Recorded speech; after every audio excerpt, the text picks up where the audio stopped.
brought to you by Kuku FM. Download the app now. साल 2021 आखिरी सीढ़ियां चढ़ रहा है। एक बार इसने संन्यास लिया तो लौट कर नहीं आएगा। अब ये कोई शाहिद अफरीदी थोड़ी है, मन नहीं पलटता इसका। पलटते हम भी नहीं हैं, पन्ने रिश्तों के, यादों के, उनकी आहटों के, गुमान कुछ यूं ही कि हमारे ठहर जाने से वक्त ठहर जाएगा। ये जानते हुए भी कि आनंद बख्शी साहब लिख गए हैं, किशोर कुमार सुना गए हैं, आपकी कसम फिल्म में क्या सुबह आती है रात जाती है, वक्त चलता ही रहता है रुकता नहीं, एक पल में ये आगे निकल जाता है, आदमी ठीक से देख पाता नहीं और पर्दे पे मंजर बदल जाता है। ये मंजर के साथ साथ कैलेंडर बदलने का भी मौसम है। आज जानेंगे साल 2021 के बक्से में क्या जमा हुआ, ये क्या लेकर आया था, क्या देकर जा रहा है और दुनिया इसे कैसे याद रखने वाली है। नमस्ते, मेरा नाम है सौरभ द्विवेदी और आप देख रहे हैं लल्लन टॉप का अंतर्राष्ट्रीय प्रसंगों से जुड़ा कार्यक्रम दुनियादारी। दुनियादारी में आगे बढ़ने से पहले एक ज़रूरी सूचना। हमारे इस एपिसोड के पार्टनर हैं कुकू एफएम। ये एक ऑडियो बुक प्लेटफॉर्म है। अलग अलग कैटेगरी की आपको बुक्स मिलेंगी जिन्हें आप सुन सकते हैं। जाहिर सी बात है, ऑडियो बुक। नया साल करीब है, ये बदलावों का साल बने, किताबें बदलाव का ईंधन होती हैं, तो आप इस ऑफ़र को अपना सकते हैं। ऑफ़र क्या है? प्रीमियम सब्सक्रिप्शन लेंगे तो 50% की छूट मिलेगी आपको। चूँकि न्यू ईयर है तो कोड डालना पड़ेगा NY50। ये ऑफ़र 1 जनवरी 2022 तक के लिए है। सूचना समाप्त हुई। अब दुनियादारी। साल भर पहले की बात है, कुछ इसी तरह के दिन और रातें भी उत्तर भारत में इंसानी बदन पर कपड़ों की परत मोटी होने लगी थी। इसी अनुपात में चर्बी भी एक नेता की 7 समंदर पार अमेरिका में। वहाँ राष्ट्रपति चुनाव के वोटों की गिनती चल रही थी। रुझान बता रहे थे डोनाल्ड ट्रंप का जाना तय है। जनवरी 2017 में अमेरिका में अच्छे दिन मोमेंट का अवतरण हुआ था। Trump make America great again के नारे पर सवार होकर आए थे। 4 साल के भीतर साफ हो चुका था कि उस तरह गलत इंसान के हाथ लग चुका है। न्यूक्लियर वॉर की धमकी हो या बेतुकी बयानबाजी, ट्रंप ने अमेरिकी लोकतंत्र के उदाहरण को भद्दा मजाक बना दिया। एक सर्कस सा चल रहा था। एक दिन मैनेजर के हाथ रिंग मास्टर का चाबुक लग गया, जिसे चलाने का उसे ज्ञान नहीं था, पर हौंकने में मजा आने लगा। फिर ऐलान हुआ कि आज से सर्कस मैनेजर साहब चलाएंगे। नतीजा सर्कस अस्त, मैनेजर मस्त। हालांकि द ग्रेट अमेरिकन सर्कस का ग्रेटेस्ट एक्ट अभी बाकी था। उसका दिन आया 6 जनवरी 2021 को, जब डोनाल्ड ट्रंप और उनके साथियों ने भीड़ को उकसाया। अंधभक्तों का जमावड़ा हार मानने के लिए तैयार नहीं था। आरोप वोटिंग और काउंटिंग में धांधली का था। सोशल मीडिया पर फेक कैंपेन का सिलसिला चल रहा था। पूरे अमेरिका से ट्रंप समर्थक वॉशिंगटन DC पहुंच रहे थे। सूखे भूसे में माचिस मारने की देर थी, आग भड़क गई। भीड़ को पर्याप्त ईंधन मिल चुका था। वे लोग कैपिटल हिल में चढ़ आए। कैपिटल हिल से अमेरिका की संसद चलती है। उस दिन सदन की बैठक चल रही थी। भीड़ ने हमला किया, घंटों हिंसा और आगजनी की। भीड़ ट्रंप के नंबर 2 माइक पेंस को फांसी लगाने पर भी उतारू थी। जब सब थमा तब तक दुनिया सदमे में जा चुकी थी। हिंसा में पुलिस समेत 5 लोग मारे गए, बड़ी संख्या में घायल, साथ ही लहूलुहान हुआ लोकतंत्र। एक सीख के साथ कि भीड़ को सभ्य बनाने में सदियां बीत जाती हैं, पर उसी भीड़ को हिंसक और बर्बर बनाने के लिए एक पल, एक नेता, एक बयान काफ़ी होता है। कैपिटल हिल दंगों के बाद क्या हुआ था? ट्रंप ने अपने कहे से पल्ला झाड़ लिया। हिंसा करने वाले समर्थकों से कन्नी काट ली। फेसबुक और ट्विटर ने ट्रंप को अपने प्लेटफॉर्म से बर्खास्त कर दिया। उनका जाना तय था। वो गए भी, जाते जाते महाभियोग झेल कर गए। हालांकि ये प्रस्ताव सिर्फ एक सदन में पास हो पाया, सेनेट में मंजूरी नहीं मिली। राष्ट्रपति पद से उतरने के बाद ट्रंप अपने बिजनेस पर जुट गए। उनका चाल चरित्र बरकरार रहा। किसी भी तरह की सजा नहीं हुई, लेकिन उनके इशारे पर कुएं में कूदने वाले फंस कर रह गए। कैपिटल हिल के दंगों में शामिल कई लोगों की नौकरी चली गई। कुछ को सजा सुनाई जा चुकी है, कई सजा का इंतजार कर रहे हैं। ट्रंप गए तो जो बाइडेन आए। उम्मीद जताई जा रही थी कि उनके पास हर मर्ज का इलाज है। बाइडेन को अलादीन का चिराग समझा गया। न्याय का मसीहा टाइप की उपाधियों से नवाजा गया। स्वर्णिम युग जैसे आने ही वाला था, लेकिन फिर काले बादल छा गए। उस कथित सुनहरे युग की आभा छिपी रह गई। बाइडेन के कार्यकाल को 1 साल पूरा होने वाला है। अफगानिस्तान से वापसी में ब्लंडर हुआ। अमेरिका ने निकलते निकलते ड्रोन हमले में बेगुनाह बच्चों और लोगों को मारा। किसी दोषी पर कार्रवाई नहीं हुई और तालिबान ने जिस तरह से कब्जा किया वो तो सब ने देखा। हैती और मैक्सिको से आने वाले शरणार्थियों के साथ दुर्व्यवहार जारी है। निजी बंदूकों से होने वाली हिंसा बढ़ रही है और कोरोना बेकाबू। जिन वादों और उम्मीदों के साथ बाइडेन आए थे वो एक एक कर टूट रहे हैं। ऐसे में सवाल उठता है कि क्या ये अमेरिका का जुमला मोमेंट है? आपको क्या लगता है? मोमेंट की बात आई तो एक और मोमेंट याद आ गया। 1 फरवरी की सुबह सड़क किनारे फिटनेस के गुर सिखाती लड़की और बैकग्राउंड में चौकड़ी भरती मिलिट्री की गाड़ियाँ। कुछ याद आया? बात म्यांमार की हो रही है, जब सेना ने तड़के सुबह तख्ता पलट कर दिया। म्यांमार में लोकतंत्र अचानक से आया और चला भी गया। सेना फिर से सर्वेसर्वा हो गई। उसने लोकतांत्रिक तरीके से चुनी सरकार पर धांधली का लांछन लगाकर जेल में बंद किया, फिर इमरजेंसी लगाई। उनके क्रियाकलाप का मजमून ये था कि लोकतंत्र बहुत अच्छा है, हम बहुत सम्मान करते हैं, लेकिन तभी तक जब तक कि वो पिंजड़े में बंद रहे। म्यांमार में इस तख्ता पलट के खिलाफ प्रदर्शन हुए, अभी भी हो रहे हैं। सेना ने उनको बुरी तरह कुचला। दमन में 1000 से ज़्यादा लोगों की मौत हुई। अलग अलग हिस्सों में लगातार सामूहिक खबरें मिल रही हैं। पत्रकार और सामाजिक कार्यकर्ता जेल में सड़ रहे हैं। इसके अलावा तख्ता पलट से पहले की स्टेट काउंसलर आंग सान सूची को एक मामले में सज़ा सुनाई जा चुकी है, दूसरे में सज़ा का ऐलान बाकी है।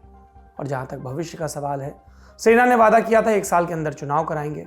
डेडलाइन 2 साल और आगे खिसक चुकी है। ये कहीं ठहरेगी भी, इस पर संशय बरकरार है। ऐसे बरकरार एक परंपरा भी है तख्ता पलट की।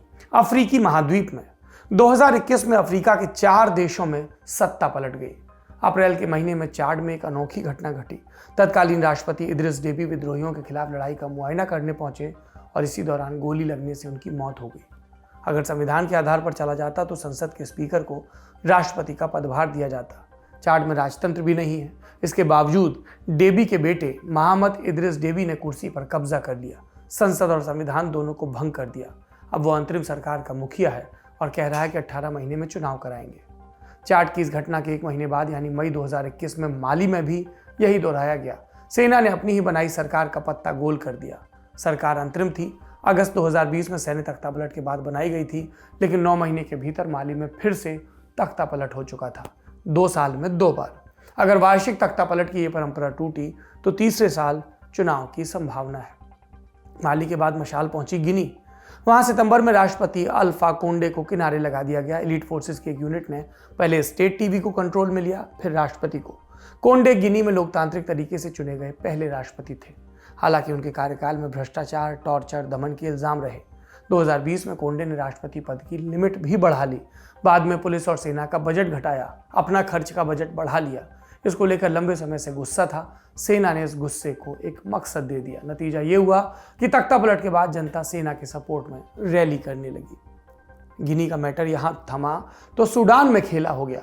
25 अक्टूबर को प्रधानमंत्री अब्दुल्ला हमदोक सॉवरेंटी काउंसिल के मुखिया अब्दुल फतेह अल बुरहान से मिलने गए। सॉवरेंटी काउंसिल 2019 में तानाशाह राष्ट्रपति उमर अल बशीर को हटाने के बाद बनाई गई थी। इसमें सेना और नागरिक दोनों तरह के लोग थे, पर उनके बीच पटरी नहीं बैठ रही थी।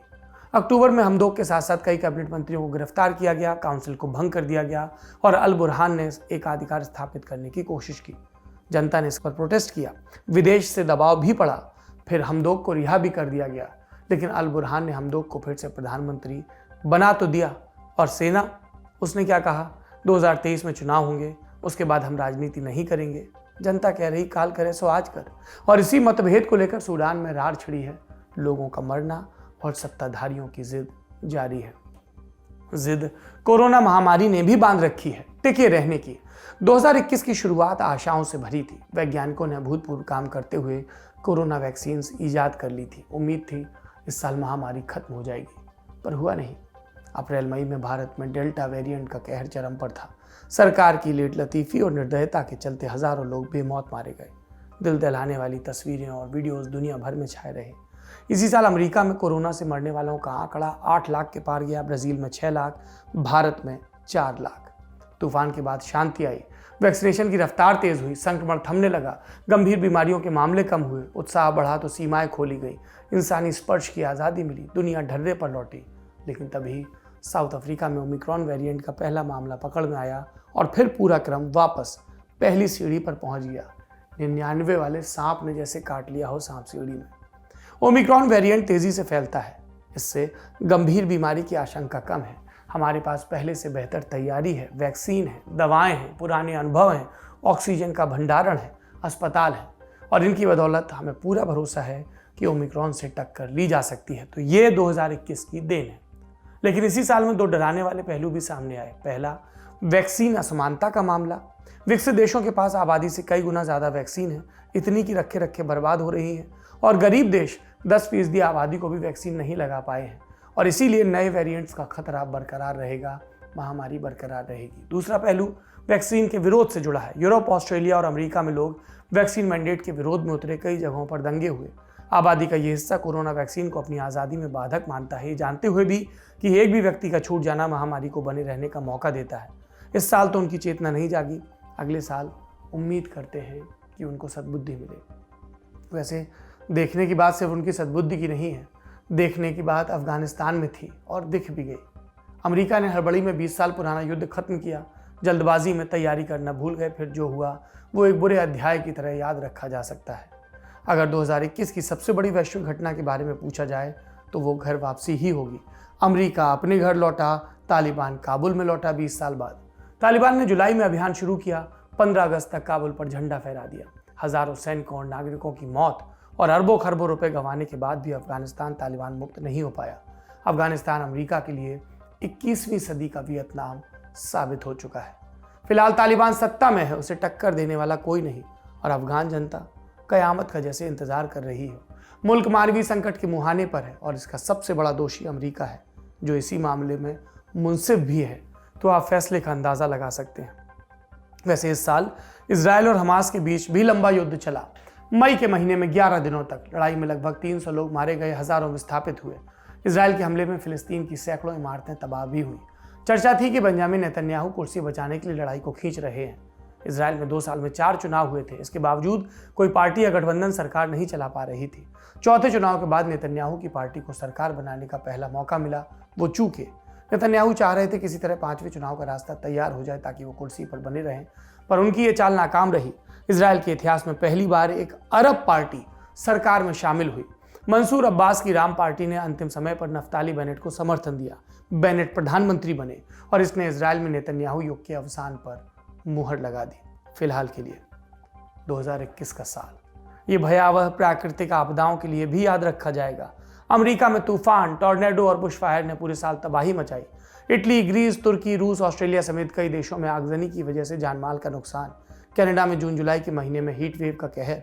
कनाडा में 1937 के बाद से सबसे गर्म तापमान इस साल था और इसके चलते 500 से ज़्यादा लोगों की जान गई।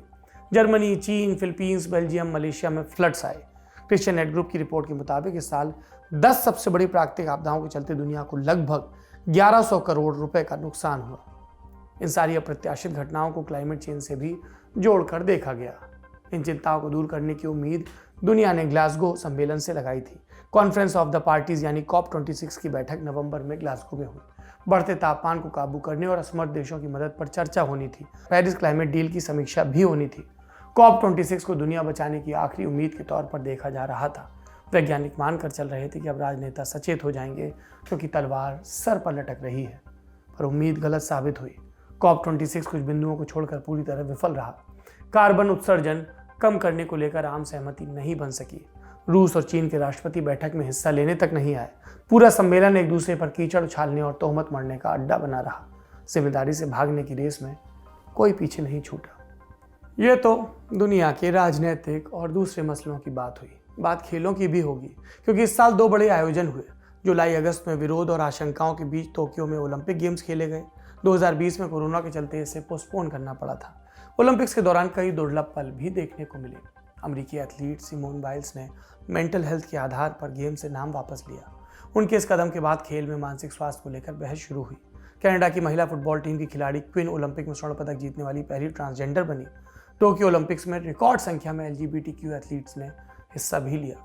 इस दौरान ही एक बड़ा राजनीतिक बखेड़ा भी खड़ा हुआ जब बेलारूस की स्प्रिंटर क्रिस्टीना तिमानोस्काया को अचानक लौटने के लिए कह दिया गया। क्रिस्टीना ने कोच की आलोचना की थी। उन्होंने एयरपोर्ट पर पहुंचकर अधिकारियों से मदद मांगी। डर था बेलारूस लौटेंगी तो जेल जा सकती हैं क्योंकि बेलारूस के राष्ट्रपति अलेक्जेंडर लुकाशेंको आलोचकों को दबाने के लिए कुख्यात है।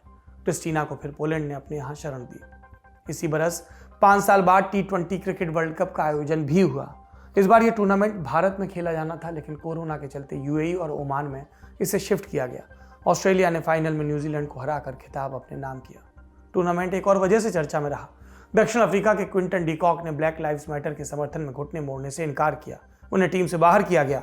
बैन की चर्चा शुरू हुई क्योंकि साउथ अफ्रीका में नस्ल भेद का लंबा इतिहास है। मामला संगीन था।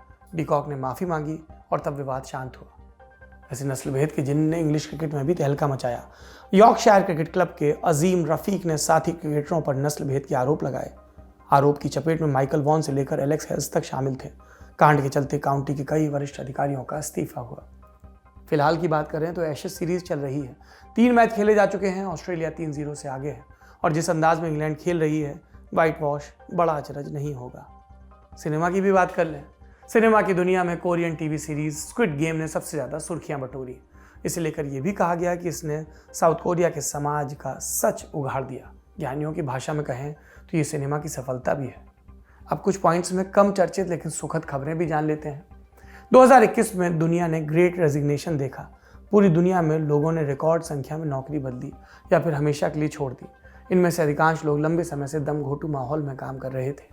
उन्हें लॉकडाउन के दौरान जीवन को नए नज़रिए से देखने का समय और मौका मिला।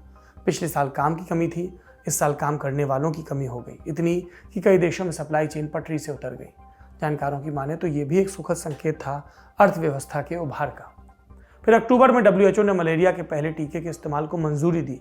ये टीका सदी भर के इंतजार और 30 सालों की मेहनत के बाद तैयार हुआ। अफ्रीका में मलेरिया से हर साल 2 लाख से ज़्यादा बच्चे मर जाते हैं। इससे आपको टीके के महत्व का अंदाज़ा लगेगा।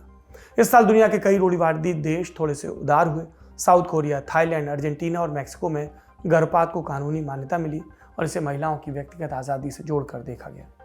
दिसंबर के महीने में वैज्ञानिक जेम्स वेब टेलीस्कोप को लॉन्च करने में कामयाब हुए। लगभग 74,000 करोड़ रुपए की लागत वाला ये दूरबीन ब्रह्मांड के नए राज खोलेगा, ये उम्मीद है। हमने इन सभी विषयों पर दुनियादारी के अलग अलग एपिसोड्स में विस्तार से बात की है। आपको आज डिस्क्रिप्शन में प्लेलिस्ट मिल जाएगी, आप देख सकते हैं। आखिरी में क्या है, एक सवाल है आपके लिए।